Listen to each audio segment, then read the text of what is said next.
আল্লাহর নবী বিশ্বনবী রাহমাতুল লিল আলামিন দুনিয়াতে আসার সময় যা কিছু ঘটেছে এগুলা দুনিয়ার কারো জিন্দেগিতে ঘটার মতো নয়।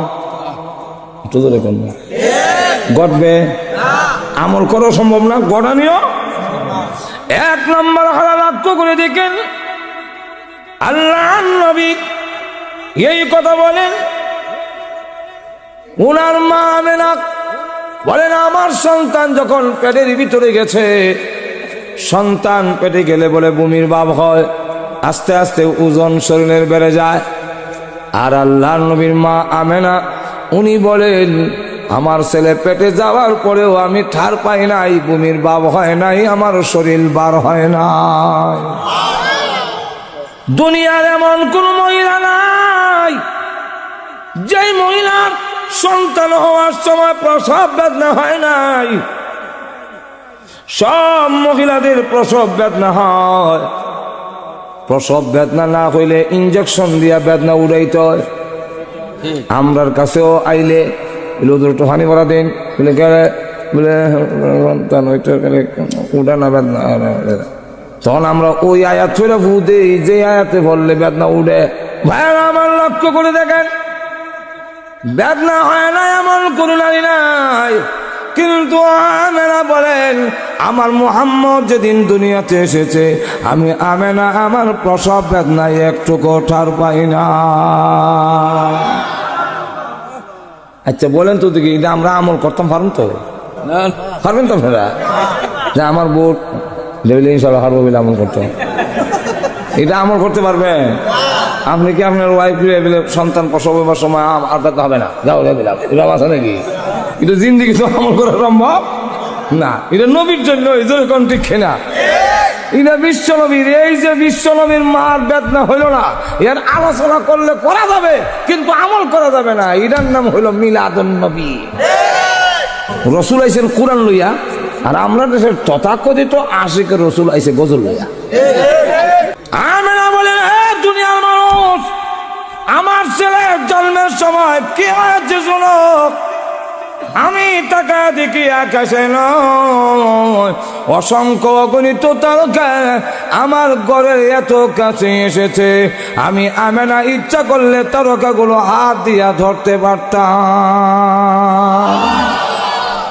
তাফসীরে নূরুল কোরআনে আনছেন হযরত আব্বাস রাদিয়াল্লাহু আনহুর কথা, যে উনিও বলেন আমি ধরে গেছিলাম আমার বাতিতে দেখতাম, গিয়া দেখি সান এত কাছে, সুবে সাদের সময় সে তো সানটা এখন রইছে, আমি এত কাছে দিকে এদিকে একবার মোহাম্মদের দিকে তাকাই, আবার সানদের দিকে তাকাই দেখি আমার বাতি যাওয়া সানদের দিকে চাই মুচকি হাসে। ডাইনি বা মাথা নাড়াইলে আকাশের সান ডাইনি ভাবে অতবাক হয়ে গেলাম, কারে জিগাইতাম রে, কেডাই আমার জব দিব? ইসলাম গ্রহণ করে ডাইরেক্ট রাসূলের দিকে। হুজুর আপনি যেদিন পৃথিবীতে এসেছিলেন আকাশের তারকা এত কাছে কেন এসেছিল? নবী গো আপনিও তাকাইছিলেন, চন্দ্রের দিকে হাসছিলেন এবং ডাইনি ভাবে মাথা নাড়াইলেন, আকাশের চাঁদ ডাইনি ভাবে নড়ল কেন? আল্লাহ নবী ডাক দেবেন থাকো, যা দেখেছিলেন ঠিক দেখেছিলেন। এর কারণ হইল পৃথিবীতে যত সন্তান আসে প্রত্যেক সন্তান কান্দে, আমি যাতে না কান্দি আমার আল্লাহ আকাশের চাঁদ পাঠাইছে আমি মুহাম্মদকে আনন্দ দেওয়ার জন্য। সিরাত ইবনে হিশামের মধ্যে আনছেন আল্লাহর রাসূল যেই সময় সুবে সাদিকের সময় আসলো, ওই সময় ঘরের ভিতরে অন্ধকার থাকে। সুবে সাদিকের সময় দরজা খুললে বাইরে ফর্সা, ঘরের ভিতরে আন্দাজ।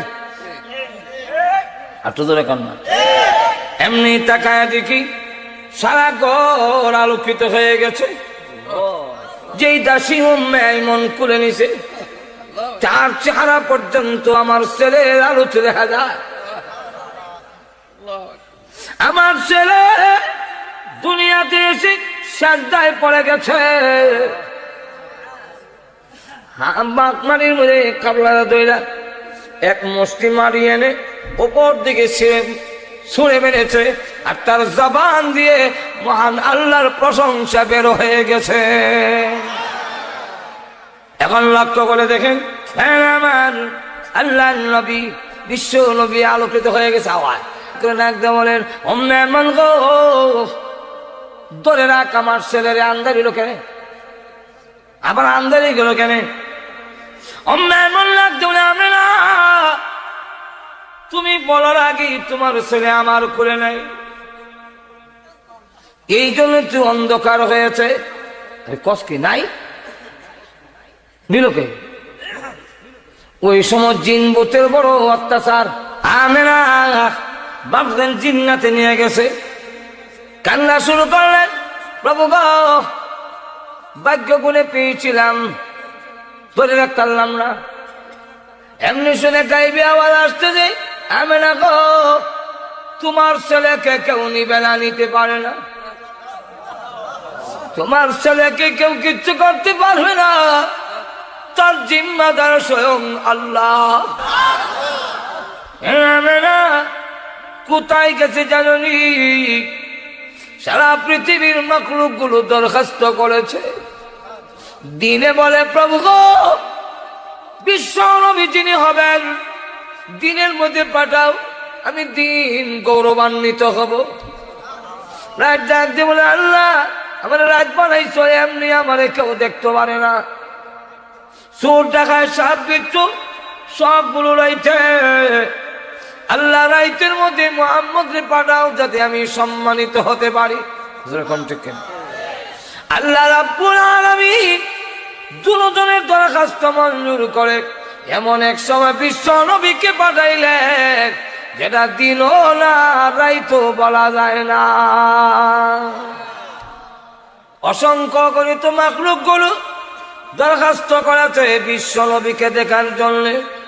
ও আল্লাহ বিশ্ব নবী রাহমাতুল লিল আলামিন যেদিন দুনিয়াতে আসবে, আল্লাহ গো যেই নবীর খাতিরে আমরারে বানাইছো এই নবীর একটু দেখাও। আল্লাহ রাব্বুল আলামিন তাদের দরখাস্ত মঞ্জুর করে সিরাতে ইবনে হিশামের মধ্যে লেখে আল্লাহর নবীকে ফেরেশতার কোলে উঠাইয়া ও আমিনা মাশরিক থেকে মাগরিব, প্রাচ্য থেকে প্রতীচ্য, পূর্ব দিক থেকে পশ্চিম দিক পর্যন্ত তামাম দুনিয়া ভ্রমণ করাবার জন্য পাঠাই দিছি। কিছুক্ষণ পরে আবার তোমার কাছে পৌঁছাইব। একদিন এক লোক আসা কিছু টাকা পাবে আবু জাহেলের কাছে, ওই মুজিজাতুর রাসূলের কিতাবের মধ্যে এই ঘটনা আনছেন।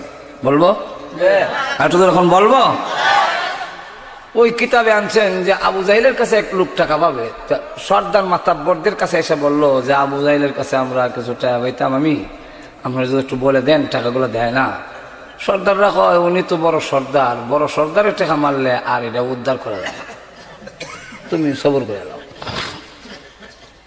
এই মুহূর্তে দেখে রসুল আসতেছে, তখন তারা দেখায় বলে ওই যে লোকটা আসতেছে ওনার সাথে আবু জাহেলের খুব সম্পর্ক ভালো, দেখো ওনাকে যদি রাজি করাইতে পারো তাহলে হয়ে যাবে।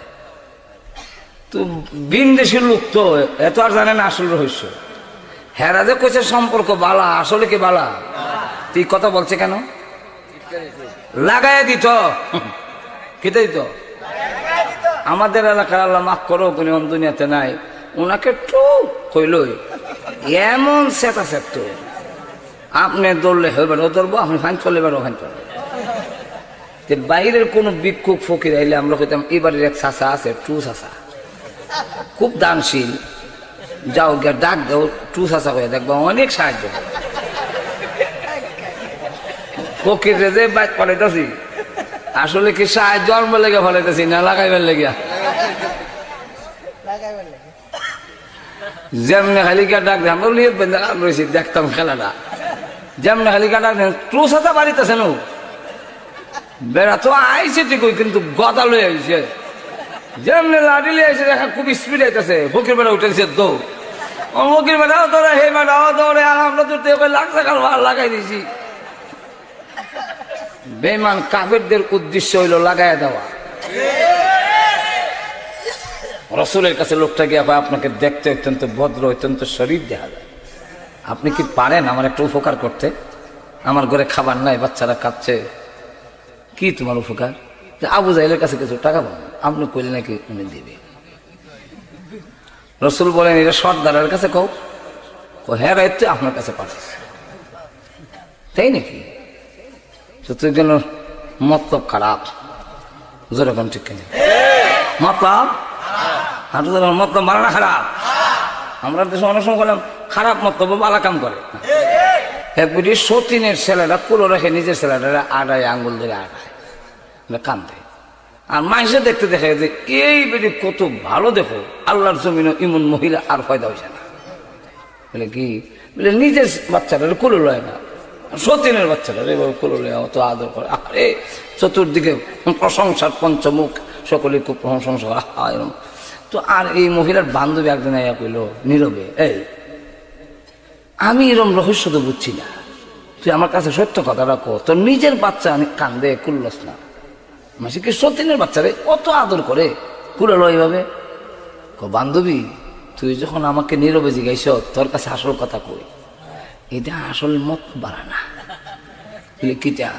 বলে আমার বাচ্চারা তুলি না যে কান্দে, হ্যাঁ রে একটা ওইটা হাত পাও শক্ত, উষ্টা মুষ্টা খাইবো, আচার খাইবো, পাও শক্ত হইব, আটবো, আর এটাতে কুলো রাখতে রাখতে ফঙ্গু করে ছাড়া দিবি।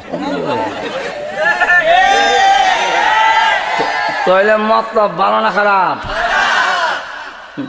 বালা কাম যে করতেছে এটা মতলব হ্যাঁ, আর তো মতলব বালা না, দেখতে দেখাইছে বালা কাম। চলো যাই। আবু জাহেলের বাড়ির গেইটে গিয়া যখন হাত দিছেন দরজায়, আবু জাহেল দেখে দেখে সমস্ত বাড়িতে ভূমিকম্প শুরু হয়ে গেছে। ডাক দিছেন, চাচা বাড়িতে নিও। দৌড় দিয়ে আবু জাহেল খেতে বসছিল, খাওয়ানে আসিল, আর আতো দেয় নাই, জুতাও ভাও দেয় নাই। দৌড়ে এসে আল্লাহ নবীর সামনে দাঁড়াইয়া জোর হাতে দাঁড়াইছে, আর থরথর করে কাঁপতেছে। লোকেরা যে নিয়ত ব্যাংক দেখার হয়েছিল এটা দেখবার লেগে, এই দৃশ্য দেখার জন্য দাঁড়াইছি না, না লাঠিতে ফিটে ফিটে দেখতো। একজন আরেকজনের দিকে তাকায় আর দেখে বলে, দেখো রে আবু জাহেল আমাদের বড় লিডার কেমনে দাঁড়াইছে, কোনদিন মূর্তির সামনে এইভাবে দাঁড়ায় না, আর এইভাবে কাঁপতে কোনোদিন দেখিনি। আমাদের সামনে আসলে বলে আব্দুল্লাহর ছেলে মোহাম্মদকে হ্যান করবে ত্যান করবে, আসলে তো তলে তলে তারা মিল আছে। আমরা মানি দীক্ষা না বড় সর্দার, না মানলে কি এর সর্দার? চলো যাই, তারা আজকে জিজ্ঞেস আল্লাহ নবী ডাক দিয়ে বলেন, চাচা এই লোকটাকে আপনার কাছে কোনো টাকা পাবে? হ্যাঁ, দিয়ে দেন। আবু জাহেল ডাক দিয়ে বলে, হে মুহাম্মদ, তোমার ডাক শুনে দৌড়ে এসেছি, আমি তো টাকা সাথে নিয়ে আসি নাই, অনুমতি দাও, ঘর থেকে গিয়ে আনবার টাইমটা আমারে দাও। জান চাষে দিলাম, টাকা এনে দিয়ে খাপতেছে, তোমার টাকা পাইছো তো? বলে জি। যাও, আমি চাই আমার হতে, তুমি যাও। চলে গেল। সব সর্দার এসে গেলাম করে বলে, আবু জাহেল আজকে সব দেখে লেছি। আরে আবু জাহেল আমাদের সামনে বলো মুহাম্মদের এন করবে তেন করবে, আর মুহাম্মদের সামনে যেইভাবে করজুর হইয়া দাঁড়াইছ, তর তর করে কাঁপছো, মূর্তির সামনে লাতুজ্জামানাতের সামনে তুমি এইভাবে দাঁড়াও না। কারণ কি? মানি দীক্ষার না বড় সর্দার, না মানলে কি সর্দার? আবু জাহেল দাঁড়াই নাই, সিফালিল্লাহ দাঁড়াইছি। সিফালিল্লাহ বলে, সিফালিল্লাহ কে? বলে আল্লাহর সিফা বেটা, আল্লাহর সিফা। আল্লাহর সিফা কি? মুহাম্মদ যখন আমার বাড়ির দরজায় হাত দিছে, সমস্ত ঘরের মধ্যে ভূমিকম্প আরম্ভ হয়ে গেছে।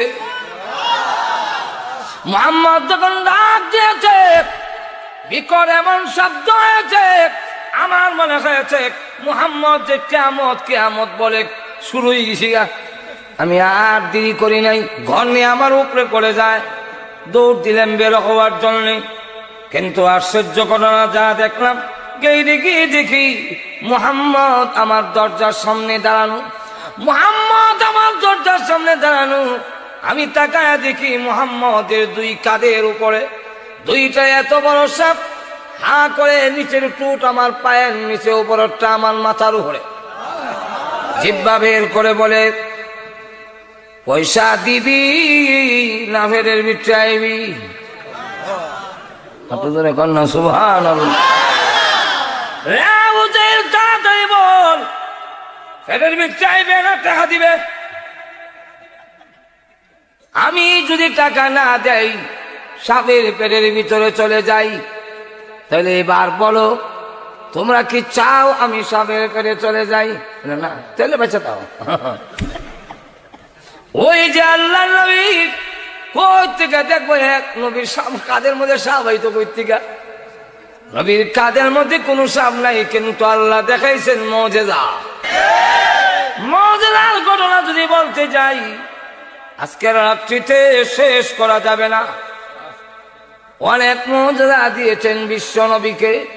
নবীজিকে ডেকে বলেন, ও মুহাম্মদ, আপনার দাওয়াত গ্রহণ করতে পারি, আমার মেয়েটা যদি কবর থেকে জিন্দা হয়ে কয়।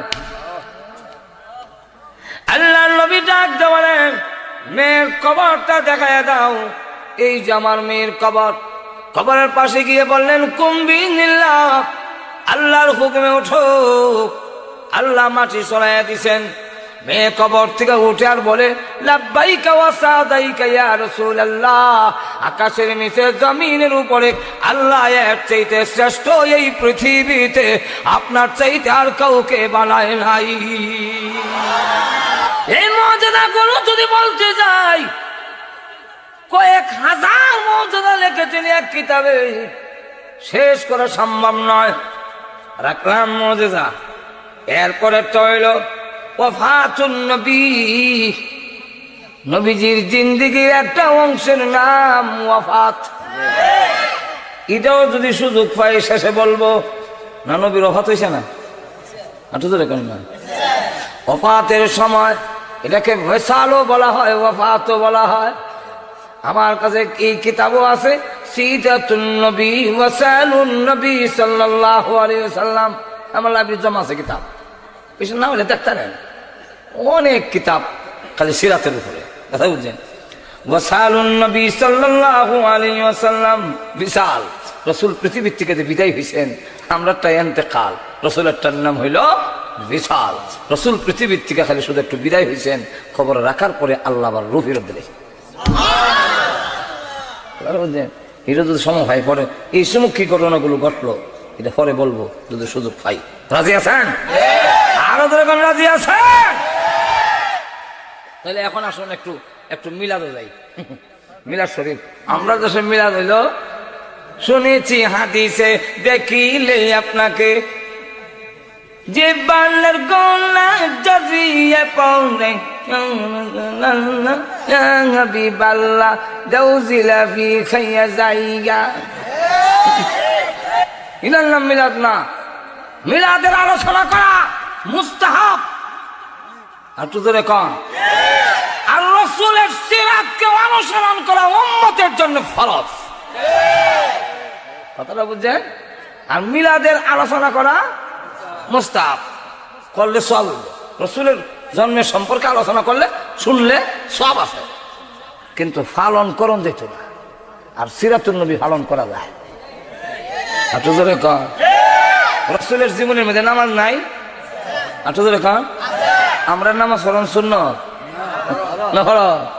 রাসূলের জীবনে তো রোজা নাই, পর্দা নাই। আমরা আমরা দিয়ে আশিক রাসূল পর্দা মানে না, এগুলো হিসাব বেটিন তো হাউটিবে নলমা 33 খাইলে হে ভালো লাগে। যেরকম ঠিক কিনা? যেই পীর পর্দা মানে না, মুরিদ নি দিয়ে হাউটিবা, এটা যে বলল মিস্টার ইবলিসের মধ্যে কোনো সন্দেহ নাই। জামাই যাতে মিলে তখন নাই জামাই এটা থাকা হের দ্বারা থাকতো কেমন বদমাইশ চিন্তা করে জামাই যখন বাদ দাও না গো বাদ দাও হলো না তোমার আত্মকিত অবশ্যই গেছি আপনারা কাছারি তো আইসেন কথা বলছেন কাছারি তো ভালা কাছারি কিন্তু ঢুকে দেবো গা সুযোগ পাইলে আরো তো এখন সতর্ক না থাকলে ঐতিহ্যবাহী একটা গ্রাম কাছাই যেরকম ঠিক না আলিম ওলামা কথা বলছেন আলিম ওলামা আব্দুর রহমান নূরী আব্দুল ওয়াহাব সাহেব দামাত বরকাতুহুম তাজউদ্দিন রহমাতুল্লাহ আলাইহি সহ বহু আল্লাহর ওলিরা মাটির গুমায় আছে এদের প্রচেষ্টার কারণে বেদাত মুক্ত একটি গ্রাম কাছাই গ্রাম যদি সতর্ক না থাকা হয় বন্ডরা ঢুকে যাবে ঈমান আমল নষ্ট করার জন্য বন্ডতে বুঝবেন কেমনে বুঝলে এইটা দি পর্দা করে না মরিদ যে দিলে বই আট মারে আটজোরে কর না শরীয়তের বিধান যদি না মানে বুঝবেন এটা বলি না জোরে কোন ঠিক না আর জোরে কম একটা হইলো গণনা কমে মনে করেন করে গেছে দাদা দাদাকে গো আস না নজর এখন ঠিক না আমরা দেশে তো আইন কানুন বুঝে না দুপুরের সামনে করে দেখে আর একটা হইলো ইচ্ছাকৃত ভাবে লইয়া বইয়া ওখান টিপা দাও তেল দাও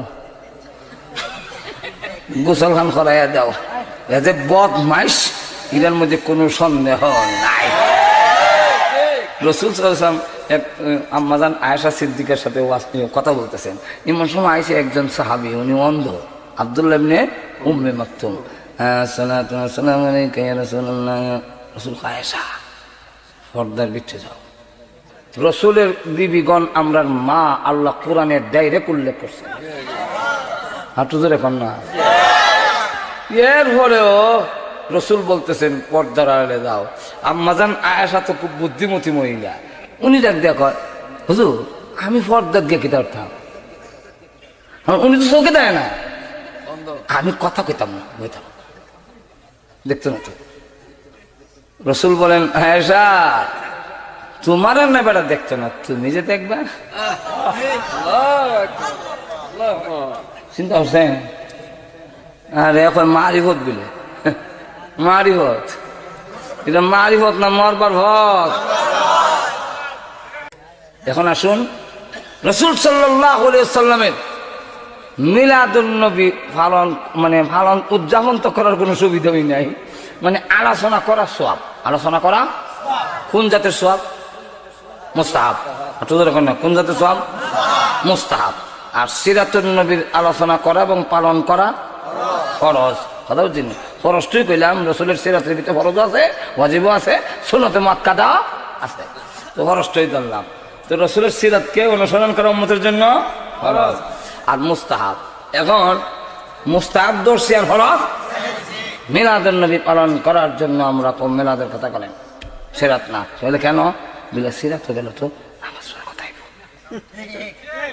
সিরাত হয়ে গেলে কে কথাইব নামাজের কথা আসবে পর্দার কথা আসবে এটা বাদ দেন মিলাদুন নবী যেহেতু ইতা নাই জোরে কোন না মুস্তাহাব তাহলে এই ফরজ ছেড়ে দিয়া মুস্তাহাব লইলে এই মুস্তাহাবের সওয়াব পাওয়া যায় না ইয়াদ রাখতে হবে জোরে কোন ঠিক কিনা নাভির থেকে নাভি সহ আডু পর্যন্ত ডাক্কা রাখন কাপড় দিয়া সুন্নত না ফরজ যেরকম ঠিক না আর মাথা মাঝে ফাঁকরি বান্ধে সুন্নত মুস্তাহাব সুন্নত মুস্তাহাব সুন্নত আর এটা বান্ধলে 70 গুণ সওয়াব আরো বেশি হওয়া যায় নামাজ পড়লে 70 গুণ সওয়াব বেশি এখন একবার মসজিদে গেছে আরে ফাঁকরি জানান না তুই বেটা লঙ্গি যখন আছে অত বড় সবটা ছেড়ে দিই কেমন লঙ্গিটা টান্দা খুললা মাথা বেঁধেছি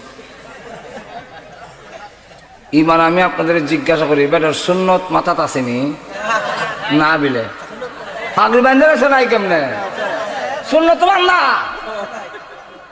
সব আসেনি সব হবনি লঙ্গিটা খুললে মাথা পাগড়ি হইলে সব হইব তো নামাজ পড়লে কেন আরো তো মানে কি নাই ফরজ না থাকলে মুস্তাহাব থাকলে যেমন সওয়াব থাকে না, সিরাতুন নবী যারা পালন করবে না, মিলাদুন নবীর আলোচনা কিয়ামত পর্যন্ত করলেও কোনো সওয়াব পাবে না। আপনারা কাছারের বাজারে দেখবেন মাঝে মাঝে কেসকি মাছ, গুড়াগাড়া মাছ উঠে, বাঘা হিসাবে বেছে না। তুই এক বাঘা কত বলে 100 টাকা, নাও দাম এই জায়গায় বেশি না, নেন আর কাপলা দেয় এক্সট্রা অতিরিক্ত লাগাইয়া দেয়, এটা হয় ফাও। হাঁটু ধরে এখন না, এটা কিন্তু পয়সার বাইরে ফাও। বাঘাটা 100, এটা ফাও, যেরকম ঠিক না। এক সালাইকার বা হের দূরে বয়ে বয়ে দেখে যে আমার ঘর 3 জন কম, 10টা দোকান থেকে 10 মাসওয়ালার থেকে যদি আমি 10 খাবলা নিই, তে তো আমার আর বাগানে উনি লাগে না। 3 জনের ঘরে তো যথেষ্ট। এমনি গিয়া হয় কই ভাই, আমি তো ভাগা নিতাম না, ওই যে লাগায় একটা ফাও যে দেও, এটা আমারে দিলাম। মাছওয়ালা হয় সালাইকার বা এই ফাওটা বাগার সাথে ফিট করা। কার সাথে ফিট করা? বাগার সাথে ফিট করা। বাগা নিবা, ফাও হইবা। বাগা নাই, হাঁটু ধরে না, ফাও নাই। যেমনি ভাবে বাগার সাথে ফাওটা ফিট করা। ও মিলাদুন নবী ওয়ালারা, আপনারাও জেনে রাখেন, মিলাদুন নবীর সওয়াব সিরাতুন নবীর সাথে ফিট করা। সিরাতুন নবী অনুসরণ করবা, মিলাদুন নবীর সওয়াব পাইবা। আর সিরাত বাদ দিবা, মিলাদুন নবী পালন করলেও সওয়াব পাইবা না। আমরা যারা সুবিধাবাদী, এরা চায় মিলাদুন নবী তাহলে ভালো, সিরাতুন নবী চাইতে রাজি না। এখন আসুন, মিলাদুন নবী যা কিছু বসছে, যা কিছু আলোচনা, ওইটার নাম হলো মিলাদুন নবী। এটা আলোচনা করলেও সওয়াব। মিলাদুন নবী কি? আল্লাহর নবী বিশ্বনবী রাহমাতুল লিল আলামিন দুনিয়াতে আসার সময় যা কিছু ঘটেছে, এগুলা দুনিয়ার কারো জিন্দেগিতে ঘটার মতো নয়। ঘটবে, আমল করা সম্ভব না, ঘটানিও। 1 নম্বর হারা লক্ষ্য করে দেখেন, আল্লাহ নবী এই কথা বলেন, উনার মা আমেনা বলেন, আমার সন্তান যখন পেটের ভিতরে গেছে, সন্তান পেটে গেলে বলে বমির ভাব হয়, আস্তে আস্তে ওজন শরীরের বেড়ে যায়। আর আল্লাহ নবীর মা আমেনা উনি বলেন, আমার ছেলে পেটে যাওয়ার পরেও আমি ঠার পাই নাই, বমির ভাব হয় নাই, আমার শরীর বার হয় নাই। দুনিয়ার এমন কোন মহিলা নাই যে মহিলার সন্তান হওয়ার সময় প্রসব বেদনা হয় নাই। সব মহিলাদের প্রসব বেদনা হয়। প্রসব বেদনা না হইলে ইঞ্জেকশন দিয়া বেদনা উড়াইতে হয়। আমরার কাছেও আইলে একটু হানি ভরা দিন বলে গেলে বলে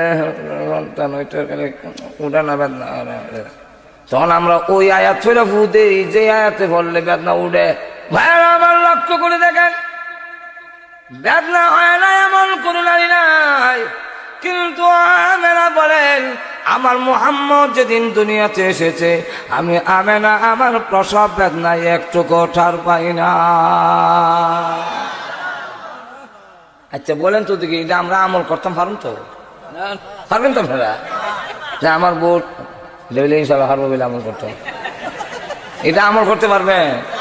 আপনি কি আপনার ওয়াইফ সন্তান প্রসব হবার সময় আর বেদনা হবে না, যাও রে দিলাম, এটা আছে নাকি? এটা জিন্দিগি তো আমল করা সম্ভব না। এটা নবীর জন্য কোন ঠিক না, এটা বিশ্ব নবীর। এই যে বিশ্ব নবীর মার বেদনা হইল না, এর আলোচনা করলে করা যাবে, কিন্তু আমল করা যাবে না। এটার নাম হইল মিলাদুন নবী। রসুল আইছেন কোরআন লইয়া, আর আমরা দেশের তথাকথিত আশিক রসুল আইছে গজল লইয়া। ইসলাম ঘোষণা দিছে, মিনান নাসি মান ইয়াশতারি লাহুল হাদিস। তাফসীরে রুহুল মানিতে আনছেন, মুসলমানের জন্য গজল বলো, নাচ বলো, হাম বলো, সঙ্গীত বলো, গীত বলো, সবগুলো তোমার জন্য জায়েজ না। কেন জায়েজ না? তুমি সুবহানাল্লাহ বলবা, তুমি আলহামদুলিল্লাহ বলবা, তুমি আল্লাহু আকবার বলবা। একবার সুবহানাল্লাহ বললে জান্নাতে বলের গাছ লাগানো হয়। একবার সুবহানাল্লাহ আলহামদুলিল্লাহ বললে তামলাআনে আও তামলাউ মা বাইনাস সামাওয়াতি ওয়াল আরদ, আসমান আর জমিনের পাক জায়গার সম্পূর্ণ সবে ভরপুর হয়ে যায়। একবার আল্লাহু আকবার কইলে তাকবীরাতুন ওয়াহিদাতুন খায়রুম মিনাদ দুনিয়া মা ফিহা, এই পৃথিবী এবং তার মধ্যস্থলে যা আছে সব থেকে উত্তম। তুমি আল্লাহু আকবার কও, সুবহানাল্লাহ কও, আলহামদুলিল্লাহ কও, কুরআন শরীফ পড়ো, দুরূদ শরীফ পড়ো, ইস্তেগফার পড়ো। এত জোরে কর না, এটার কি সোয়াব? এটা তো কোনো সোয়াব নাই। জোরে কোন ঠিক কিনে? এর লেগে এখানে লেখছেন সঙ্গীত পর্যন্ত নিষেধ। হ্যাঁ আপনার একটু মজা লাগে না? মজা লাগবে লাগে একটু মজা। আচ্ছা যাও একটু মজা দাও লাগাইতে। এ দুনিয়া যতই দেখো, মনে আছে নি? আপনা আরে ময়রা গেলে সবই হবে বেগানা। যেরকম ঠিক কিনা? কথা তো বাড়া, যেরকম ঠিক কিনা? এই কারণে ইসলাম বলছে, হ্যাঁ এখন যদি এমন কথা যদি কও যেটা আখিরাতের দিকে মন ধাবিত হয়, যে কথা আল্লাহর প্রশংসা নবীর প্রশংসা হয়, দুনিয়ার দিকে যেন অশ্লীল না হয়, তাহলে শর্তের সাথে জায়েজ করে দিলাম। এখন লক্ষ্য করে দেখেন যে শর্তের সাথে দিছে, কে সাথে দিছে? 1 নম্বর শর্ত, অশ্লীল হইতে পারিবে না। যেমন এক বেটা দিয়ে একদিন ওয়াজের মধ্যে হইতেছে, শিশিরেতে কি বীজে মাটি বিনা বর্ষণে, পত্রেতে কি হয় গো মিলন বিনা দর্শনে। এটার মধ্যে কিছু অশ্লীলতা আছে। সুলমলি রে তারুলতা কেন কষ্ট মনের কথা, আরে জঙ্গলেতে তাইকা বুঝি দেখছো নবী রে। এটা আনছো কোথেকে তালরা? কোন তালে? বেদের মেয়ে দুষ্টায় আমায় কথা দিয়েছে, আরে সব জঙ্গলেতে তাইকা বুঝি দেখছো নবী রে। যেরকম ঠিক কিনা? সুতরাং তোমার তাল যদি কানের সাথে মিলে, তোমার গজল যদি হয় কানের সাথে মিলে, তোমার এটা জায়েজ নয়। এই জাতীয় গান গজল খাইয়া কখনো আশিক রাসূল হওয়া যায় না। যাক সামনের দিকে যাই। আমেনা বলেন, হে দুনিয়ার মানুষ, আমার ছেলের জন্মের সময় কি হয়েছে শোনো। আমি তাকা দেখি আকাশে নয়, অসংখ্য অগণিত তারকা আমার ঘরের এত কাছে এসেছে। আমি আমেনা ইচ্ছা করলে তারকাগুলো হাত দিয়া ধরতে পারতাম। তাফসীর নূরুল কোরআনে এই আনছেন হযরত আব্বাস রাদিয়াল্লাহু আনহুর কথা, যে উনিও বলেন আমি ধরে গেছিলাম আমার বাতিতে দেখতাম, গিয়া দেখি সান এত কাছে, সুবে সাদের সময় সে তো সানটা এখন রইছে, আমি এত কাছে দিকে এদিকে একবার মোহাম্মদের দিকে তাকাই, আবার সানদের দিকে তাকাই দেখি আমার বাতি যাওয়া সানদের দিকে চাই মুচকি হাসে। ডাইনি বা মাথা নাড়াইলে আকাশের সান ডাইনি বা অতবাক হয়ে গেলাম, কারে যে গেতাম রে, কেডা এটা আমার জব দিব? ইসলাম গ্রহণ করে ডাইরেক্ট রাসূলের দিকে। হুজুর আপনি যেদিন পৃথিবীতে এসেছিলেন আকাশের তারকা এত কাছে কেন এসেছিল? নবী গো আপনিও তাকাইছিলেন, চন্দ্রের দিকে হাসছিলেন এবং ডাইনি ভাবে মাথা নাড়াইলেন, আকাশের চাঁদ ডাইনি ভাবে নড়ল কেন? আল্লাহ নবী ডাক যা দেখেছিলেন ঠিক দেখেছিলেন। এর কারণ হইল পৃথিবীতে যত সন্তান আসে প্রত্যেক সন্তান কান্দে, আমি যাতে না কান্দি আমার আল্লাহ আকাশের চাঁদ পাঠাইছে আমি মুহাম্মদকে আনন্দ দেওয়ার জন্যে।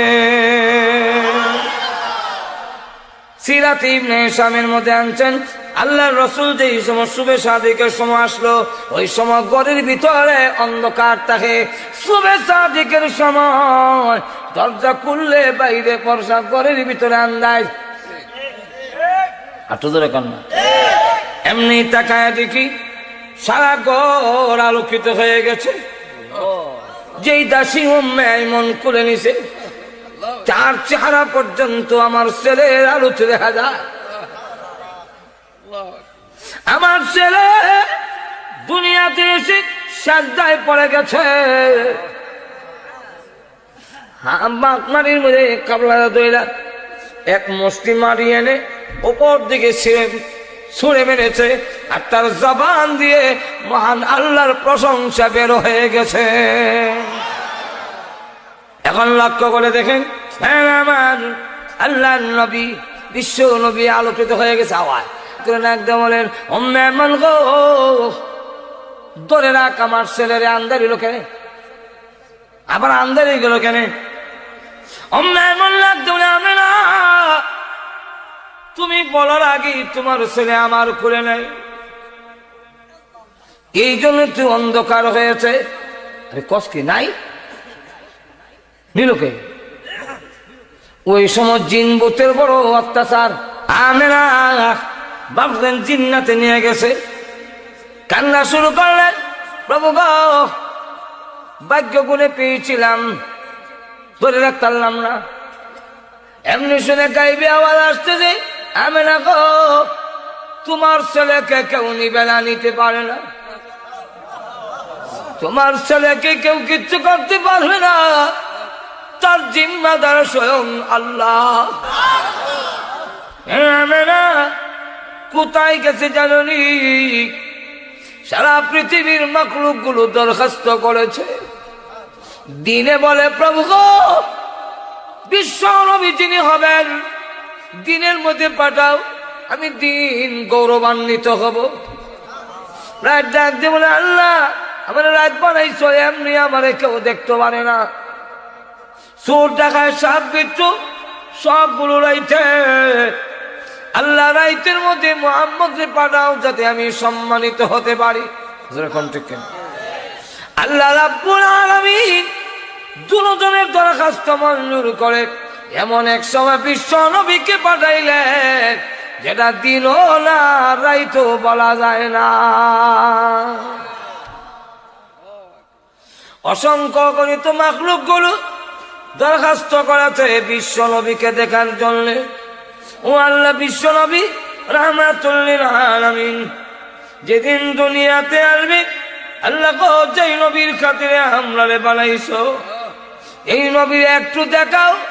আল্লাহ রাব্বুল আলামিন তাদের দরখাস্ত মঞ্জুর করে সিরাত ইবনে হিশামের মধ্যে লেখে, আল্লাহর নবীকে ফেরেশতার কোলে উঠাইয়া ও আমিনা মাশরিক থেকে মাগরিব, প্রাচ্য থেকে প্রতীচ্য, পূর্ব দিক থেকে পশ্চিম দিক পর্যন্ত তামাম দুনিয়া ভ্রমণ করাবার জন্য পাঠাই দিছি।